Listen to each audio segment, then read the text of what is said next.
अस्सलाम वालेकुम स्टूडेंट्स, आज हम सॉल्व करेंगे examples of chapter number 10 class 10 physics heat capacity and modes of heat transfer.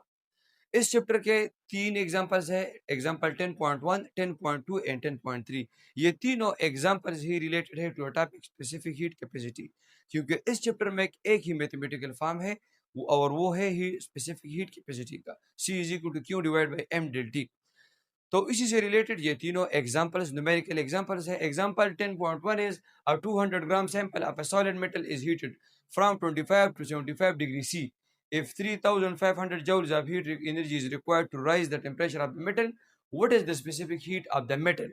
अगर एक मेटल के 0.2 kg 200 gram is equal to 0.2 kg, उसके टेम्परेचर को 50 डिग्री सी तक बढ़ाने के लिए, change in temperature 50 degree C, उसके टेम्परेचर को 50 डिग्री सी तक बढ़ाने के लिए 3500 जूल्स ऑफ हीट रिक्वायर्ड है। तो इसकी स्पेसिफिक हीट कैपेसिटी कितनी होगी?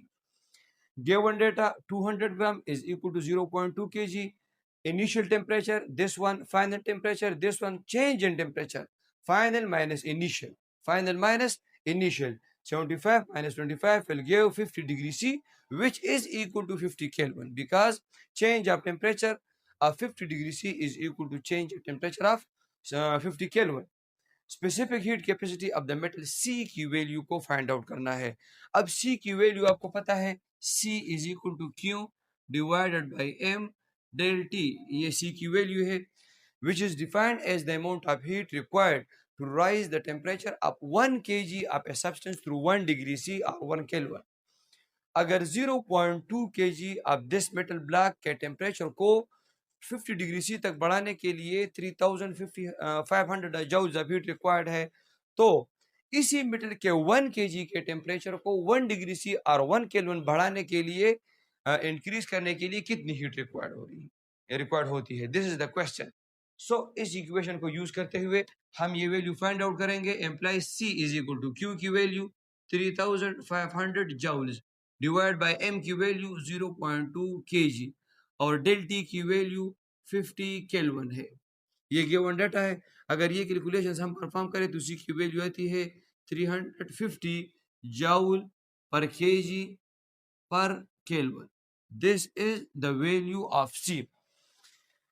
अगर 0.2 kg के टेम्परेचर को 50 डिग्री सी तक राइज करने के लिए 3500 जूल्स ऑफ हीट रिक्वायर्ड है, तो 1 kg ऑफ दिस सब्सटेंस के टेम्परेचर को 1 केल्विन बढ़ाने के लिए 350 joules of heat required होगी।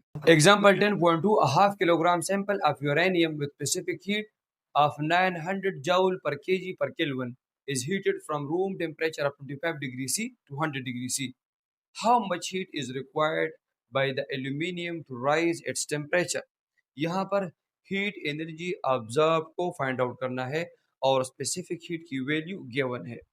Given data 0.5 kg mass given है, चेंज इन टेम्परेचर वो गिवन है 100 minus 25 will give 25 degree C और 75 kelvin. Specific heat capacity of aluminium की वैल्यू गिवन है और हमें जो चीज फाइंड आउट करनी है, हीट एनर्जी ऑब्जर्व। तो इस इक्वेशन को यूज करते हुए C is equal to Q divided by M del T, हम Q की वैल्यू को कैलकुलेट कर सकते हैं। M डेल T को हम दोनों तरफ से मल्टीप्लाई करेंगे, so we will get Q is equal to C multiplied by M or del T. This is the value of heat absorbed. यहाँ पर हम values put करेंगे। Q is equal to C. C is 900 joule per kg per Kelvin. M is 0.5 kg. Del T is 75 Kelvin. अगर N को हम ज़रब दे तो the value of Q comes out to be 33,750 joules। ये heat energy की value है। इसको हम इस तरह से भी लिख सकते हैं, Q is equal to 33.75 multiply by 10 power 123 10 power 3 joules। इस तरीके से भी हम इसको लिख सकते हैं। और we can write Q is equal to 33.75 kilojoules। This is the value of heat energy absorbed by the aluminium metal। Example 10.3, a 150 gram piece of an unknown cylinder is heated to 100 degrees C and then placed into a calorimeter containing 200 gram of water at 25 degree C. The calorimeter has mass of 50 gram and a specific heat capacity of 0.9 joule per gram per degree centigrade. The final temperature of the system is 30 degrees C. Assume no heat is lost to the surrounding. Calculate the specific heat of solid cylinder. How we measure the specific heat capacity of a solid cylinder? वो topic आप देखिए, मैंने आपको बताया था कि हम calorimeter के अंदर एट रूम टेम्परेचर पानी पर देते हैं, फिर हम उस सॉलिड सिलेंडर को गर्म करेंगे। यहाँ पर टेम्परेचर जो गिवन है उसका 100 डिग्री सी तक गर्म किया गया है उसको, फिर हम उसको उस पानी के अंदर कैलोरीमीटर के अंदर रख देते हैं और फिर हम इंतज़ार करेंगे कि थर्मल इक्विलिब्रियम अटेन हो, कि टेम्परेचर सेम हो जाए, वाटर, कैलोरीमीटर और सॉलिड सिलेंडर का टेम्परेचर सेम हो जाए। तो वो टेम्परेचर हम नोट करेंगे और पर उसी इंस्टेंट पर हम specific heat capacity of the solid cylinder को कैलकुलेट कर सकते हैं। इसके लिए जो गिवन डेटा है वो आप देख सकते हैं, ये गिवन डेटा है। इस डेटा में अगर आप देखें तो ग्राम, सब तमाम वैल्यूज ग्राम ही में गिवन है, तो इसी वजह से हम इनको कन्वर्ट नहीं करेंगे। हमारे पास जो आंसर आएगा वो भी ग्राम में ही आएगा, तो इसको कन्वर्ट करने की जरूरत नहीं केजी में। हम इस इक्वेशन के जरिए C S is equal to M W C W plus M C C C T3 minus T1 divided by MS T2 minus T1। इस इक्वेशन के जरिए हम specific heat of the solid cylinder को find out कर सकते हैं, इसको calculate कर सकते हैं। यहाँ पर मैं सिर्फ वैल्यूज लगाऊंगा, यूनिट्स में नहीं लिखूंगा क्योंकि स्पेस इतना नहीं है। Mass of water is given, mass of water 200 gram multiply by specific heat of water is 0.418 plus mass of calorimeter is given 50 gram multiplied by this 0.9 T3 minus T1 30 minus 25 divided by 30 minus 25।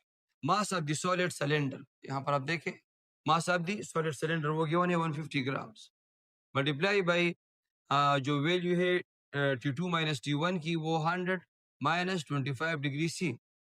अगर हम ये calculations perform करें तो हमारे पास जो value आती है वो आती है 0.48 जाउल पर ग्राम डिग्री सेंटीग्रेड। अब देखिए हमने वही वैल्यूज यूज किए हैं, वही यूनिट्स हमने यूज किए हैं, तो इसी वजह से जो वैल्यू हमारे पास आई है वो भी जाउल पर ग्राम पर डिग्री सेंटीग्रेड में आई है।